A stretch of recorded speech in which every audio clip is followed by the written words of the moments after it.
As the conflict in northern Myanmar escalates, it has garnered significant attention from the Chinese public and officials.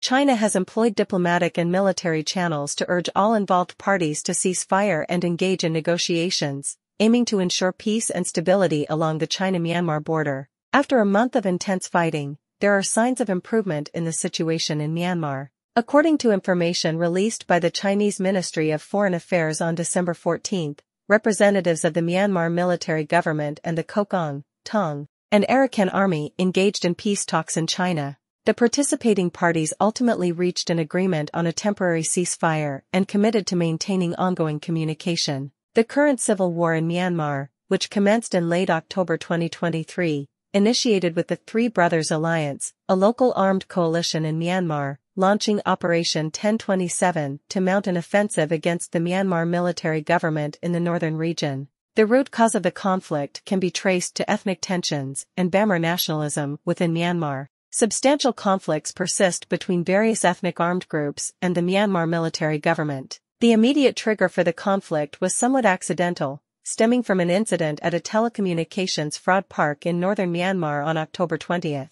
7 days after this occurrence, the Three Brothers Alliance, comprising the Kokang, Tong, and Arakan army, initiated an operation. The motivation behind this move is relatively straightforward to infer. In recent years, there has been a proliferation of telecom fraud centers in northern Myanmar, leading to the entrapment of numerous individuals in fraudulent activities. According to the United States Institute of Peace, as of October 2023, over 20,000 people were held captive in more than 100 fraud centers in northern Myanmar. Among them, a considerable number were victims of human trafficking, with a significant presence of Chinese citizens.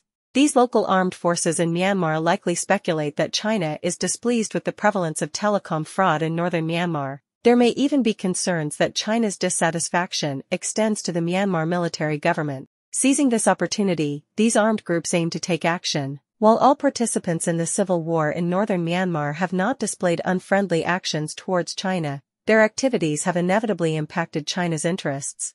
The civil war has led to the displacement of over 500,000 people in northern Myanmar, and trade with China has largely halted, contributing to significant instability along the China-Myanmar border.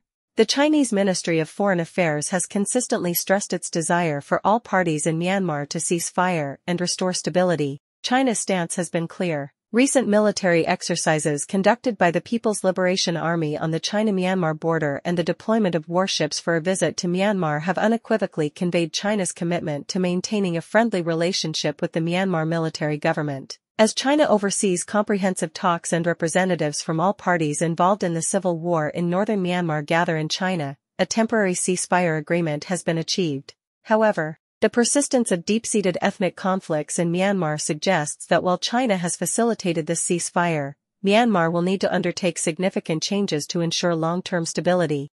Tune in every Monday to Friday at 8 p.m. for Qingxiao View, the Business Bridge.